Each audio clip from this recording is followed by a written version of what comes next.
Mira, your body was damaged. We couldn't save it. Only your brain survived.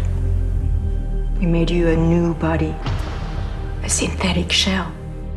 Ghost in a Shell is a cautionary tale about technology and our future. It's one of the most important pieces of literature out of Japan, written by Mr. Masamune, and it deals with very interesting issues that are current to our times.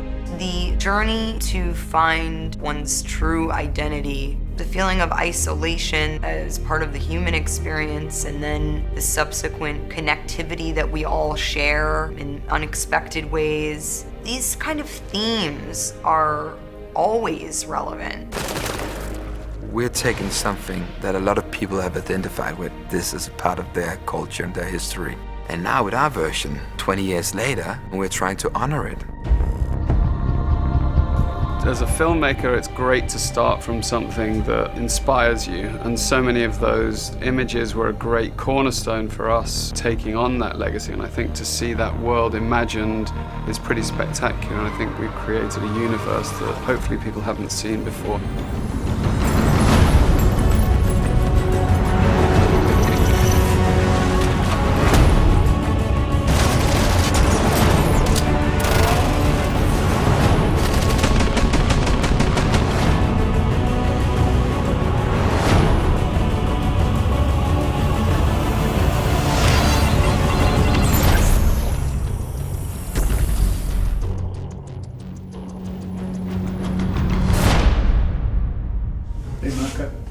Ghost in a Shell has been in the making for probably 9 years, and it took a while to develop it. We went through painstaking efforts to make sure that we pay homage to this very important piece of literature. None of it could have happened without tremendous passion by Rupert Sanders, our director. I wanted to return to the world of Ghost in the Shell a bit more. The anime was something that, when I first saw it, really kind of caught my imagination and inspired me. And so I took a lot of stills from the original, innocent, standalone complex, and I started to kind of collage a story and do it like a graphic novel. And it very clearly laid out the storyline and the type of story in the world and the visual aesthetic of it. Rupert is really a visionary, and when he sent me his, all the packages of everything that he was putting together for this, that's really what cinched the deal for me. It was like, wow, this guy has completely created not only an homage to the manga, to the anime, for the fans, but has put his thumbprints all over this project. Scarlett and I had a lot of conversations about how much of her is robotic versus how much of her is human. How do those behaviors manifest themselves, and how does she try to get back to that humanity? And Scarlett did bring so much to it. She's really inhabited the role and brought a childlike quality to it, which I think is very important. Everyone around me seems to fit. They seem connected to something I'm not. Rupert and I talked a lot about the quest for self-identity. Are you a product of where you come from? Is that what makes you you? If not, then what does? And that journey was really exciting for me to kind of pull apart, and that's where the meeting of the minds was for us. There's always this thick fog over my memory, and I can't see through it. You're lucky. Every single day I get screwed by my memories. It's better to be pure. Like you. We luckily found Pilu Asbeck, and when I first sat down with him, I knew he was Batu. He's kind of big and bear-like, and he's got this very gentle sense of humor to him and sensitivity that I really felt Batu had. And Scarlett and he just found each other so quickly. It's a very beautiful relationship. I don't know who to trust anymore. You trust me, right? The manga is like a Bible, of course, for me, for my character. I'm going back to who is he, where is he from, and what does he want? And for me, Batu is a very warm-felt guy and a very sweet guy. He's loyal, trustworthy, and he likes beer and pizza. You can actually almost say that he would be your best friend if he was real. But that's my job to do that. Tell me who you are. In this life, my name is Kuze. Michael's actually someone I've known for many years as a friend, and he came fully immersed. I mean, he'd eaten raw food for 3 months. He'd been doing boxing and Pilates every day, so he was whippet thin. And then he did a lot of painting, and painting after painting after painting about Kuze, and he had all these notebooks, and, you know, he really inhabited that character. I was lying on a table, listening to doctors talk about how my mind had not meshed with the shell. I realized that when you're developing a character for sci-fi, it's kind of like an open door. I mean, you can do anything, so there's a lot of variables. With Kuze, I worked a lot on his voice, how he would speak. We will evolve beyond them. I worked a lot on how he would move, so I made some rules about the way he could move. They tried to kill me first. And certainly his backstory. It is self-defense. Defense of self. You know, I wrote pages and pages and pages of backstory because he was such a strange character. Do you see it? I think he is sort of viewed upon as the villain in the first half of the movie and maybe less in the second half. Try and understand your importance, Mary. Oulette was originally written as a man. You're what everyone will become one day. And when we were in casting, I was like, I don't think it should be a man. I think there should be a maternal side to Major. And so I adapted her again as a woman. And then Juliette was the first person I thought of for the role because I think she's such an emotional actress and I felt we really needed someone to be the emotional side of the Major. She's more than human and more than AI. First of all, when I read the script, the first time I didn't understand anything because they're using code terms and it's really a world in a world. It's like when you read Shakespeare for the first time, you don't understand anything because it's really a game of codes. But when you have the codes, when you understand, you know, some of the words and the references of the world of computers, then it becomes fun. It becomes, okay, I get it. You know, you're inside of the world. You're a part of it. 9課の一員としてわしにはお前への責任がある。 Takeshi Kitano plays Aramaki, who's the head of Section 9. お前はただの武器じゃない。お前には魂、ゴーストがある。 Who, much like Juliette as an actor, I've grown up admiring so many of his films as an actor and a director. And so when I was first talking about Ghost in the Shell, he was one of the first people I wanted to bring into the project.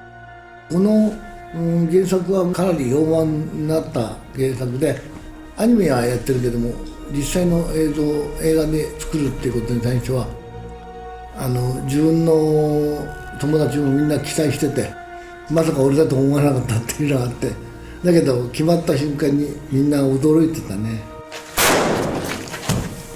If you look at this cast, I think you'll feel that we are doing anything in our power to show our love and respect to this wonderful manga, but really in a unique way.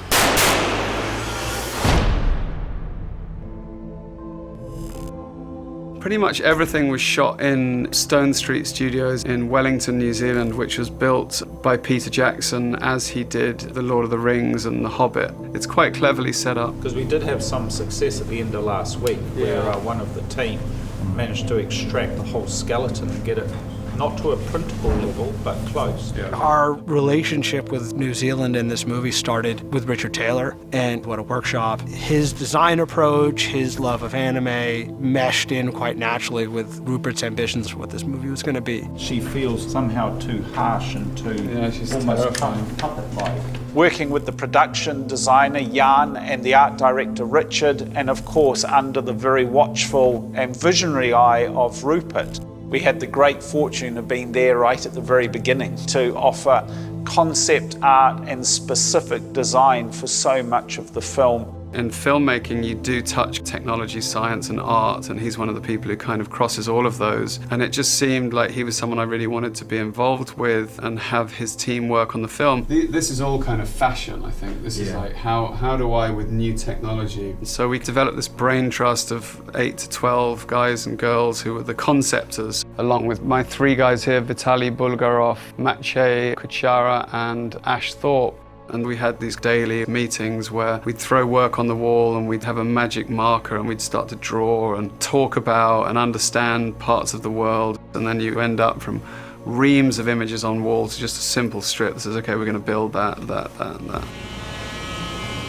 Due to the vast quantity of work, it's been a very collaborative process with the art department, the props department, costuming, makeup, where everyone has done our bits to bring everything together. Incredibly complex prosthetics, integrating the robotics of cyber enhancements and the human augmentation prosthetic makeups, all put together by Jason Doherty and Kim Doherty and their team in the workshop. Lots of specialty costuming components that we've had the great pleasure to work with Kurt and Bart, the two costume designers on the film. One of the main costumes we had to do was the Thermoptic Suit for Major. We worked with Weta to design and execute this costume. I think what was super cool about the suit was developing the materials that it was made out of, because it was able to have some translucency, which was really important. And also just we wanted it to look like the material it was made out of would actually allow it to perform the function. The Thermoptic Suit is sort of like a second skin, and it allows her to become invisible. But it's not like a super suit or something like that. It's just something that allows her to fight under the radar. Everything has to be designed, from the buttons on the suits to the skyscrapers in the skies. I've got a great concept designer called Ash Thorpe who did a lot of the building design for us. We wanted to have something tactile in the city that when you moved past them, you really felt that they weren't just CG. So we built 12 of these big, very intricate skyscrapers that were illuminated inside.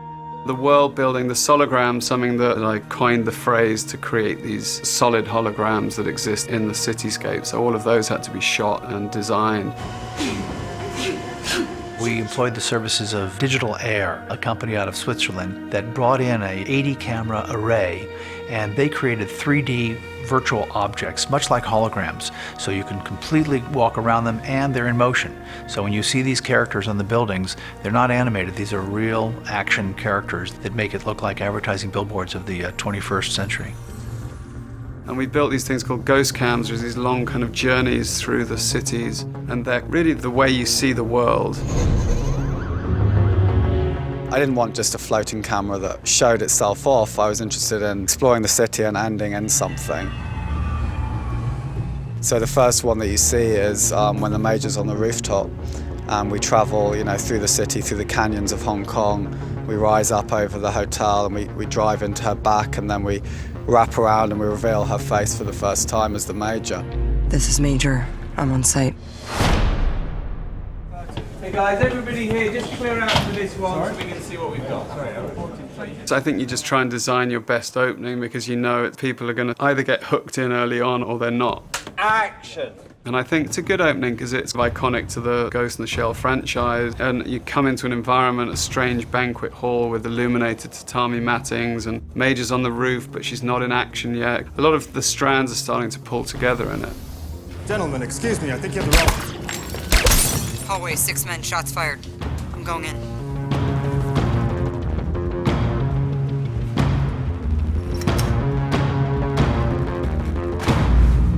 And it's just a good way to show off Major and show what she's capable of in a visually arresting and kind of action-packed way.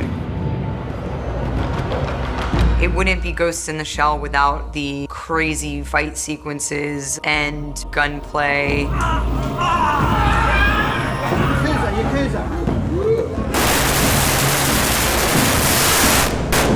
Very great. Cut it. Cut in there. Cut in there. Cut in there. Every panel on this table is replaced with a special effect panel that can have squibs, and so there can be like little bullet hits. And all the walls have got special effect replacement walls too, so it's like a very heavy special effects set.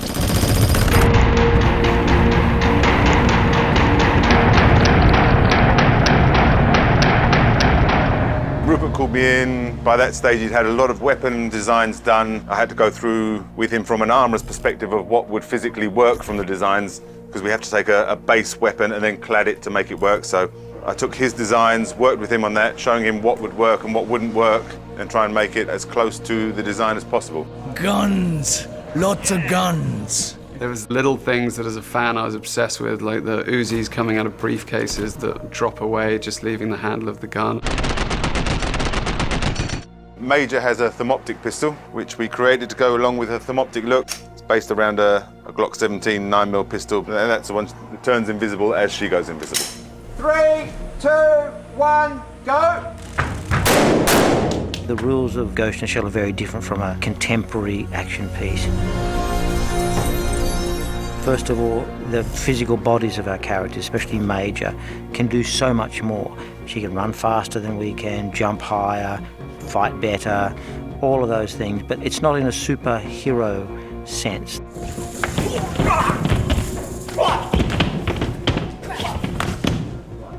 Okay, reset. Guy Norris is famously known for his work on Mad Max, but he's also got a good group of martial artists who helped choreograph the action sequences. Feeling good today? Action! He's very good at wire work, Guy, and kind of taking gravity away.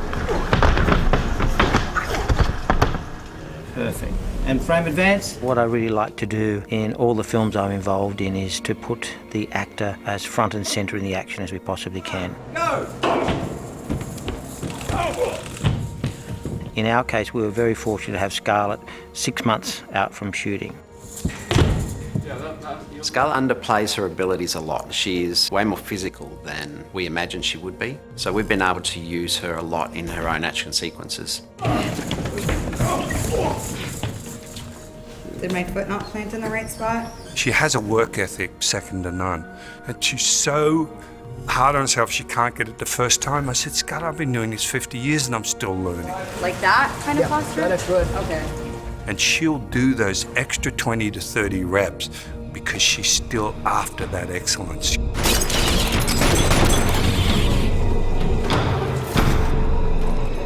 Firing guns, shooting people. Standard day in the office, really.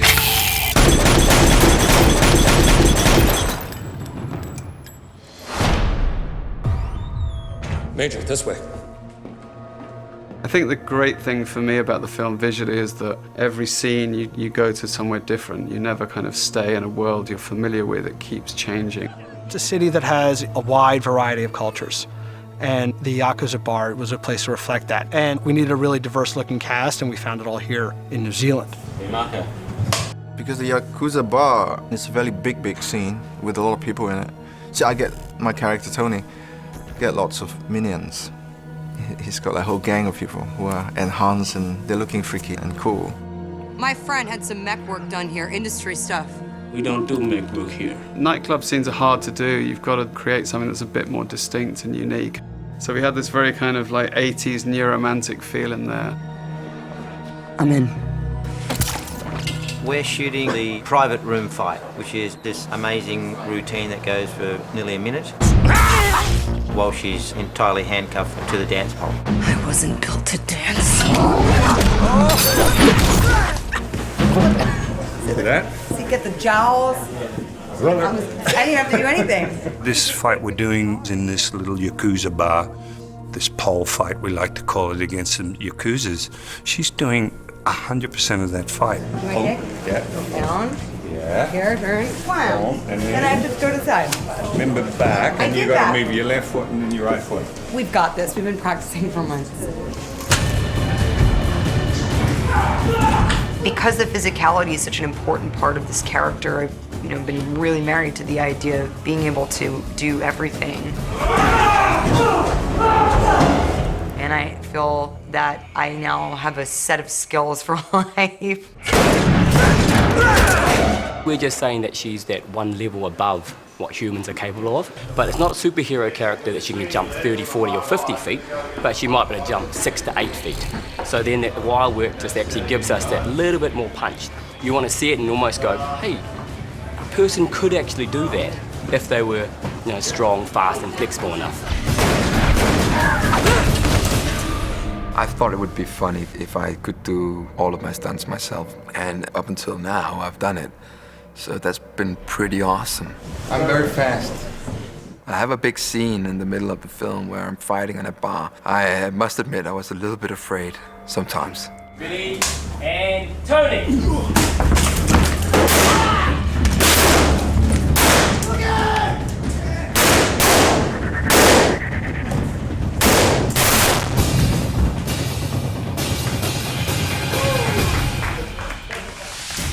We've made shotgun for Batu, based around a cryo precision shotgun. It's a prototype shotgun that we've worked on a little bit just to give it that slightly more futuristic feel. We had some difficulties with the guns sometimes, which is very frustrating. But I was told after 2 days of working, don't stop the take just because the gun is jamming. So that was my biggest note so far for myself, was just like, keep working. Don't yell cut yourself. Let the director do that. Cutting there. Let's go again, please.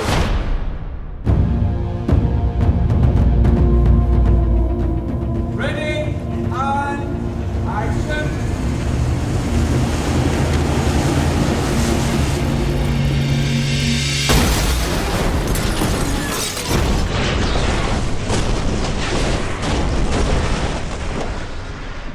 Today, we're in Wellington, but in the movie, when you see it, we're going to be in Hong Kong. Our joke today is we're in Wellingkong, and we're shooting something that is very iconic from the anime and from the manga. And this is the sequence where the creator of the Major, played by Julia Binoche, she's been taken hostage, and they have to rescue her. They were very worried about the accident, the car being reversed and all that I would maybe say, no, I don't want to do anything. But I like those kind of things, you know, I like taking part of the action.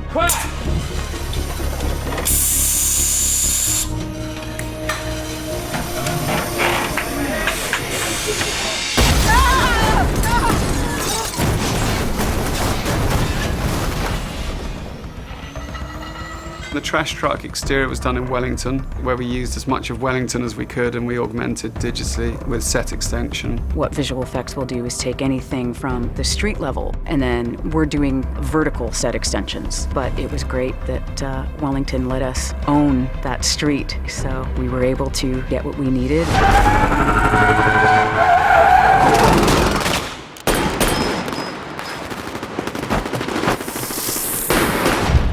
I think if there's one sequence that is going to connect with everybody, it's the skinny man fight. That's what everyone, I think, is very attuned to in the anime. And so what we do is work very hard to take that to a higher level. Action! The fight with Skinny Man was really difficult because that was one of the very, very, very few entirely green screen scenes. So it was very hard cutting that to imagine how that was going to be, because you just had people on wires against this green screen in a little tiny paddling pool. We shot the sequence with Major, with the skinny man, and then we just basically erased Major from it and just use kind of disturbance in place, because you want to get a feeling that she's there, but you don't want her to be completely invisible. He knows there's something out there, he doesn't know what or where she is, so he's firing wildly at her. So it's kind of, there's a nice cat and mouse, she kind of toys with him.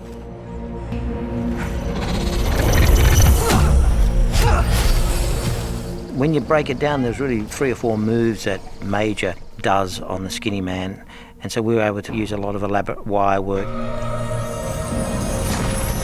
just to give it a different physicality to it.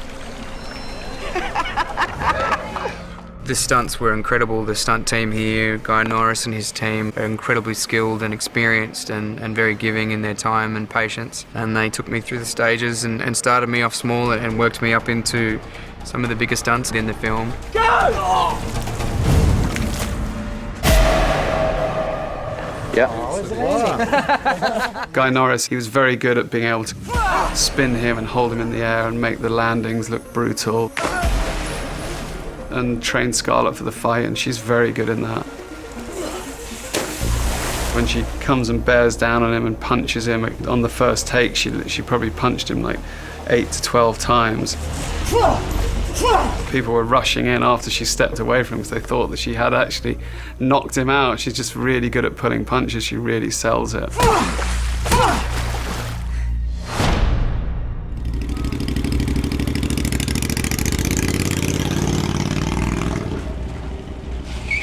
There's a central location for the end of the film, a big action sequence that's in the anime with a big tank battle. And we were able to build this very unique location that we found in Hong Kong. It's a circular tramway plaza in Hong Kong. We scouted that, we took accurate measurements, and we recreated it on the backlot, at least a good segment of it. And we've been filming out there for weeks for what promises to be a spectacular finale action sequence.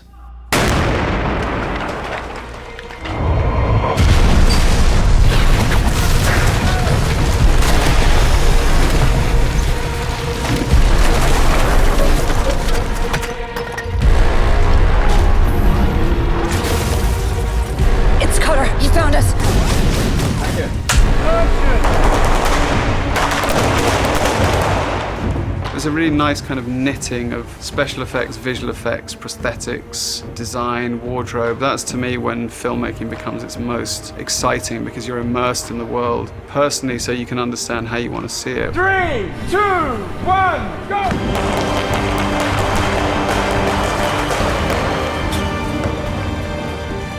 When you're just in a green room with a character jumping over obstacles, I find it very hard to become emotionally engaged in that. I like to exist in that world as much as possible. Action!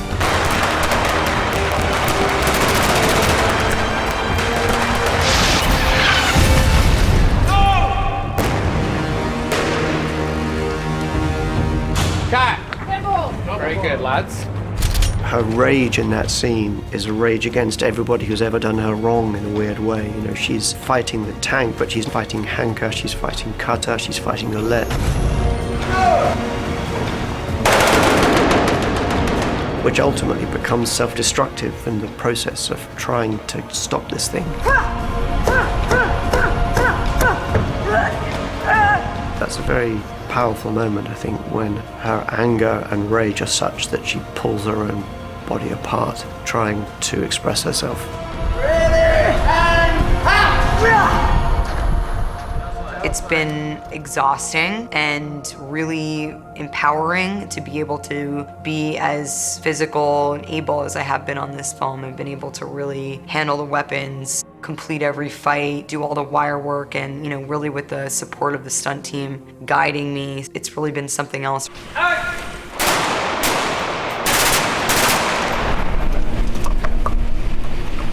Great, cut it there. That's good, Scarlett. It was hard work. We'd done a lot of night shoots on the tank battle in Wellington, and then we ended up, the next day flying to Hong Kong and starting to literally plunge straight into night shoots there. Welcome to the wonderful city of Hong Kong, which for me as an actor is just incredible, coming out, walking among people and shooting these scenes. It seems a little chaotic, and it is a little chaotic, but it's good fun and it's just wonderful because this setting gives us so much creativity for the film. Being here in Hong Kong itself, which is the perfect mix of modern technology and traditional architecture, it's been amazing. And I think Mamoru Oshii, who directed the original Ghost in the Shell movie, has said some of the scenes were inspired by the Hong Kong landscape. So just being here, you feel like being part of a very authentic experience. Oshii, who made the anime, was with us in Hong Kong. It was good for him just to kind of come and meet us. We wanted to meet with him. スカーレット・ヨハンセンの元子を僕が想像した以上に役になってると思う。パートに期待するのはね、僕や神山が作った作品にこだわる必要ないと思う。彼のそのゴースト・イン・ザ・シェルを完成させてほしいというようなことは言ったんだけどね。Tell him this is justice. It's what I was built for. But obviously when you look at a lot of the key frames from the manga going into the anime, going into what we're doing, there's a very interesting progression, and there's scenes that I think of, because of the power of what Shiro created originally, have stayed throughout the versions of it, and I feel we're just another part of the legacy. I like that. I like that we are standing on the shoulders of the creators of Ghost in the Shell. It's definitely for me a dream coming true.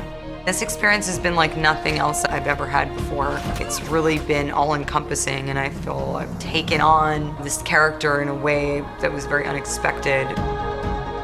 I hope the audience shares the compassion that I have for this character, and I hope they willingly go on this ride with me, because it's definitely the ride, for sure. My name is Major, and I give my consent.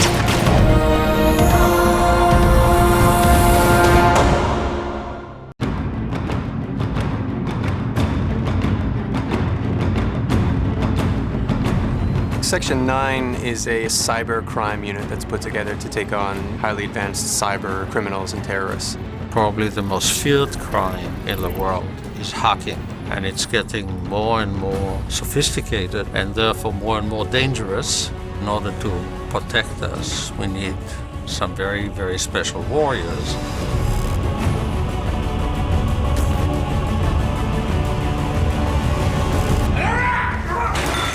Section 9 is a team that Major works for, a small but highly trained tactical unit, equivalent to a kind of SEAL team. I don't know what you would call us exactly. An unruly bunch of some pretty tough people. What is that? Section 9 comprises Major, who's the leader, Mato, and a host of other characters that are ex-military, ex-police, and computer experts. They're all chosen for their specific enhancements and skill sets. Very well-skilled operatives. A funky bunch. You got enhanced so you can drink more? If you look at this cast, it's a diverse world. In Section 9 alone, we're representing Japan, Australia, Denmark, Fiji, Zimbabwe, New Zealand, certainly an eclectic mix. It's probably the most diverse cast I've ever worked with. Welcome to Ghost in the Shell. This film is really about the journey of self-discovery for the character of the Major. What are you?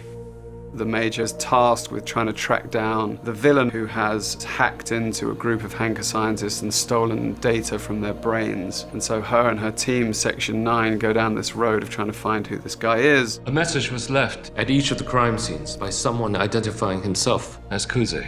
Major is an amazing soldier and tactician and, you know, incredibly intelligent, but there's something kind of dark and unspoken about her. You're not the same. Hey. It's just a robot. Within the group, it also means she's got a status and presence that everyone really respects. Through this journey of fighting terrorism, she embarks on a path to self-discovery in a very unexpected way. She makes a very heroic choice at the end of this film. She owns the decision to be the Major. You're not here looking for any trouble, are you? I'm just here for the girls. Major is the leader and Bateau is the second in command. Even though if you ask me personally, I think he's the leader and she's second in command. But that's one of those fights between those two characters that we really like for this film. He's a protector to her, you know, and he's got a real understanding of her, and he's been through a lot of pain himself. Are you okay? With Bateau, he's got these iconic binocular eyes. He is an old military guy. He is a killer, but in my humble opinion, he's also the heart and soul of Ghost in the Shell. He is the character that people would relate to. That's one of the reasons why it was so important for me that he eats pizza, he drinks beer, he loves dogs. These basic things that I personally can relate to, and hopefully the audience as well. Get away from her! Get down on the ground now! Major! Major's relationship with Batu is a very unique one because when Major is with Batu, it's the most kind of human she feels. Batu brings out a side of the Major that no one else can. Some of that humor and a lighter side to her, and I think she needs that. Meet Major. Major Gabriel. She feels protected, I think, emotionally when she's with him. And of course, he takes a liking to her and I think is interested by her. To find a respite in a very overwhelming world that she's living in, with Batu, I think she can have those kind of quiet moments. We used to have a dog. Seriously? I had you down as more of a cat person. Maybe Major is the one who got away from Bateau, you know? It says so much about Bateau that he falls in love with a cyber. He falls in love with a ghost in a shell.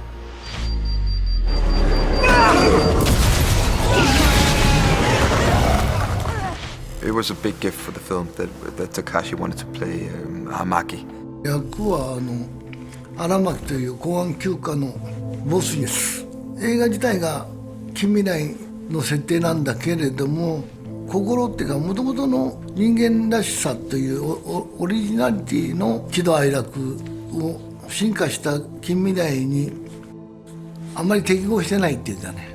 だから元々そういうことには時代がじゃんじゃん前に進んでいるんだけど、心だけはそれに合わせて変化しないような頑固な男だというような設定だと思ってるんだけど。 You're not the same. だから元々そういうことには時代がじゃんじゃん前に進んでいるんだけど、心だけはそれに合わせて変化しないような頑固な男だというような設定だと思ってるんだけど。 You're not the same. I think Takeshi gives that character the weight that it needs to hold down the heaviness of the responsibility of Hanka and that portion of the government. And of course, being the commander of Section 9, he needs to have a kind of a bite to him, which Takeshi does in the best way.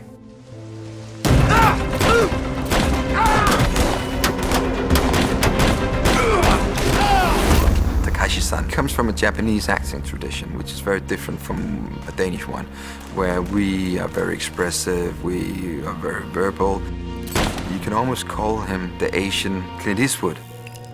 He's so calm, he's so collective, but yet there's this whole story, this whole life that unfolds in his face, and that's incredible to watch. He doesn't do anything, and with not doing anything, he does a lot, and he tells a lot. So I'm going back and watching all of his DVDs. 今日さ、やつは何をしてかすかわからんぞ。 Don't go in there. It's too dangerous. Togusa is the only member of Section 9 who is wholly human and has no cybernetic enhancements. Embrace the enhancements, Togusa. I'm all human and happy, thanks. He's suspicious of anything that is very cybernetic or technological, which is why he carries a very distinctive Mataba revolver instead of a big submachine gun. Togusa, he brings sort of a police essence to it, whereas a lot of the other members are military background based. Go! The relationship between Togusa and Bato is very interesting. I mean, they have a classic good cop, badass cop relationship. They often rely on each other, you know, Bato on Togusa's human intuitions and Togusa on Bato's physical abilities. Togusa! It was very exciting creating this character with Rupert because we built the character of Togusa from the ground up, piece by piece, and I think we've created something that hopefully is original, but at the same time respectful of the source material. It's good to get out and start firing some weapons, but it's going to be loud. Ishikawa fits in this unit as an intelligence and information technology officer. So his skill set is basically honed in on hacking and manipulating that information in certain situations. Also on the field where he can take up arms and do his fair share of the hairy work. Given the world that they're in, where everything is sort of technologically based and the internet is a massive component of the world, Ishii's skill set is heavily relied upon, especially when it comes to deciphering code and intercepting messages. Okay, stand by, and action! This is now! Saito is a sniper. He's very good at locating targets and knocking them off with one shot. This is Sato's sniper rifle, based around a Remington 700. An eye jack that's built from his eye comes in directly into the weapon, so he doesn't actually physically have to sight up on his target. He can, in theory, be looking the other way, but still sighting his target.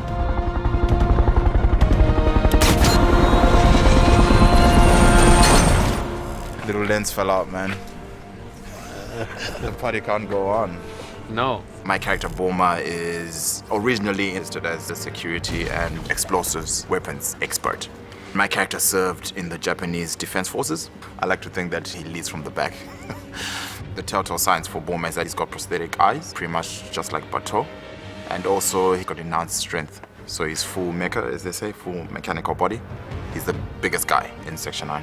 He's a very robust character and he's doing a lot of the muscle work. With Section 9, even though there sometimes are dark undertones in terms of what we do as a job, there's still a cheekiness there, there's some kind of maybe a frivolity. And I think that in a sense has lent itself quite well to the way they cast us.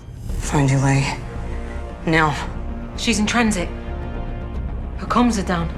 So we have created a new character, taken some liberties regarding the Section 9. Ladria doesn't exist in any of the previous Ghost in the Shell films, franchises or anything, so it's cool, we get to make her up from scratch, which is amazing.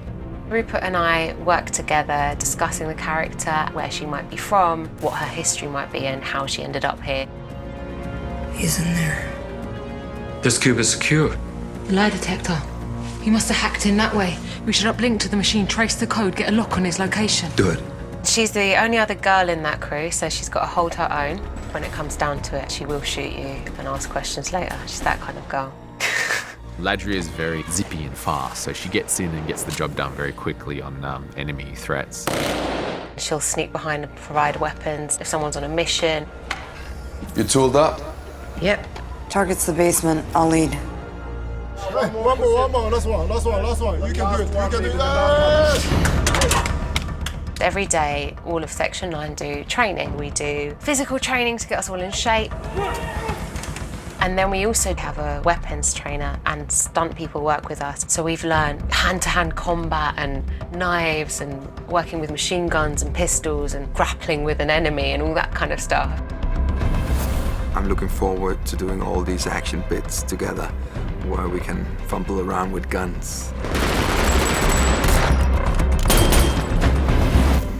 Section 9, when they're all together, it's a pretty formidable force to be reckoned with. We're like a big gang and family, and in the end, that's kind of worked its way into the film. We've become a very tight group. We've become very good friends now. These guys are just awesome. So I really appreciate being a part of not only Section 9 on the film, but also Section 9 when we're not working.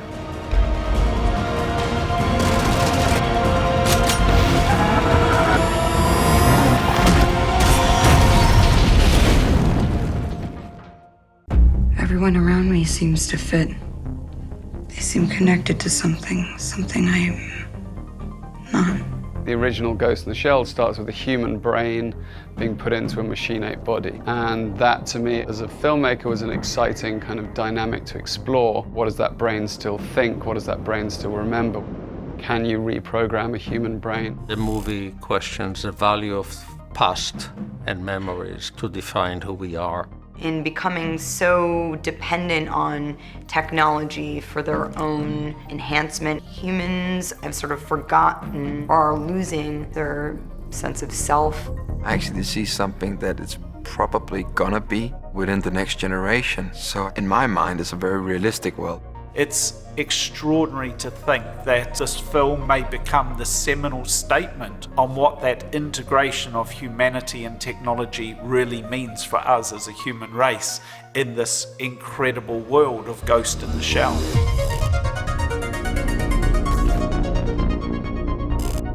There's no one who really understands the risk to individuality, identity, messing with the human soul. Ghost in the Shell, I think, means a lot of things, but your ghost is your spirit, your true self, the self that can travel from vessel to vessel, and the shell would be your physical body. And in this case, it would be the body that Major has been given, her cyborg body. And her ghost, her spirit, is her brain, her human brain, and all that comes with that. It feels like there's always this thick fog over my memory and I can't see through it. You're lucky. Every single day I get screwed by my memories. It's better to be pure. Like you. One of the things that Ghost in the Shell does tap into is the questions about the self and where the self lives in a world where everything is accessible and interconnected. If I lose all my past, all my memories, all my photographs, what is left of me then? Have I lost part of me? The Major links her humanity to her memories. This idea that if I can remember my life before being in the shell, if I can remember even being born, that will prove to myself that I am actually human. We cling to memories as if they define us, but what we do is what defines us. Dr. Ulay is an incredible scientist who's able to put a human brain into a machine-ape body. She has an interesting dilemma, and this is something Juliet and I discussed at length. Her brother died when she was very young, and she watched him die, and there was nothing she could do about it. She describes it beautifully in this, she saw this butterfly leaving him. And then with Major, she caught this butterfly and she put it in a glass jar. It's all imagination, even though scientists today, they're really trying to see how far they can go with this, you know, what can we take of the human being and making it to a robot, and how can we use them? I mean, there's questions that really are very alive and happening. Why can't I feel my body? Mira, your body was damaged. We couldn't save it. Only your brain survived. She's the first individual that has her ghost in an artificial shell of various interesting materials. There's a very interesting philosophy that's explored through the Major. She doesn't know if she's a human or a robot. I mean, she knows she has this human brain, but her body is entirely manufactured. And one of the themes the movie is examining is wherein lies the essence of a human. I can see everything. All of your thoughts, your decisions. I guess privacy is just for humans. You are human. She is a conflicted character and a troubled character. The character that doesn't necessarily know the answers. Who are you? I don't know. As she journeys down the road, she starts to understand not only what she is, but who she was before. That gets into the ideas of dualism and whether the mind and the body can be separate. Your shell belongs to them, but not your ghost. Your ghost is yours. Remember that, and maybe you can remember it all. Michael Pitt plays Kuze, who is a sort of mirror for the Major to kind of reflect upon. He shares a life experience with her that they are both uncovering. We had nothing except each other. They took that from us. She's completely enraptured by him. You were born. Lessons took from my failure.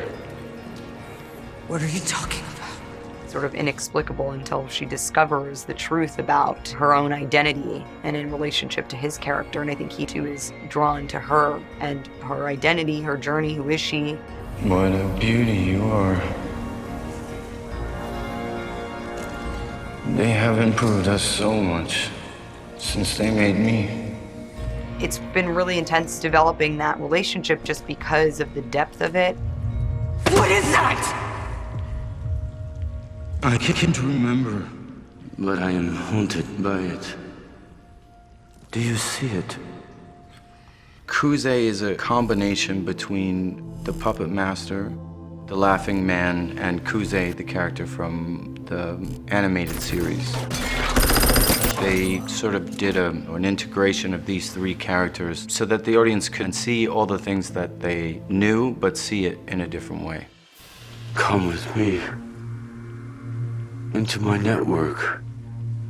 We will evolve beyond them. Stephen Hawking said that AI was the last and greatest human invention. Humanizing some of the AI elements in the film, I think, is important because when we're able to create an AI that is so close to being human that it doesn't know itself that it's not human, I think there is going to be a merger where it essentially is human. What's interesting is Batu has a really fascinating line in the movie. He says, "What's the difference?" What's the difference, huh? Fantasy, reality, dreams, memories. It's all the same. Just noise. Just noise. And I think at the end of the day, his take on it is that it doesn't really matter. The fact that you're even asking the question probably means that you are human, and maybe that's enough. She's more than human and more than AI.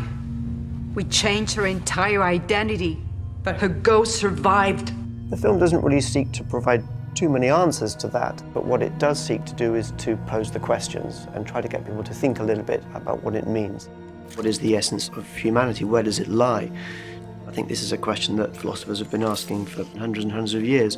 I do not consent to the deletion of this data. We never needed your consent. Our film is a very interesting metaphor of where we are today and how we are letting ourselves be entirely consumed by technology. My 4-year-old daughter. The time it took her to sing that lullaby, she learned to speak fluent French. We are adopting technology like a new skin. We wear it every day as we go forward in society, and it's become ubiquitous with the way that we interact with everything around us. How does our ghost, how does our essence survive? I think that's why the Major makes such a great focal point for a lot of those discussions and those debates.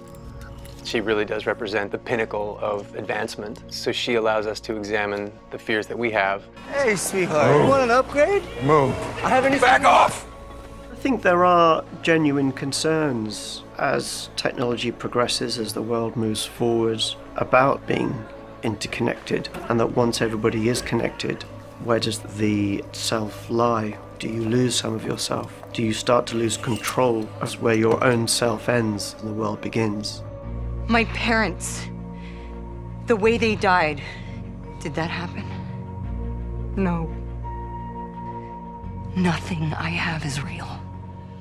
This movie has the opportunity to hold a mirror to humanity like no other. You had a main character, a superhero, whose deep down fear was that she's not actually human, that she is an AI program. And as a storyteller, it allows you to really get directly into the innate question of all films, which is, what does it mean to be human? I think the audience, and certainly even myself as the audience, wants to connect with this kind of story. We want to place ourselves in the character's plight, in their experience, and live the journey through them. Because I think that's the magic of connecting with film. I was never in a terrorist bombing. My parents, everything was data they installed in my mind. We're trying to be hopeful about technology, and that to me is what a lot of what our film's about. If you parent technology properly and you keep the humanity to it, then it can be a great thing. You human? Yeah. Technology can't just overwrite humanity. We will still exist in some way or form, and I think that's really what Major's character goes through, a kind of a metamorphosis. What does that feel like? It feels different. A lot of sci-fi looks to the dark side of machines, but I think that we will coexist with them, and our humanity can and should survive. Try and understand your importance, Mir. You're what everyone will become one day. You don't know how alone that makes me feel.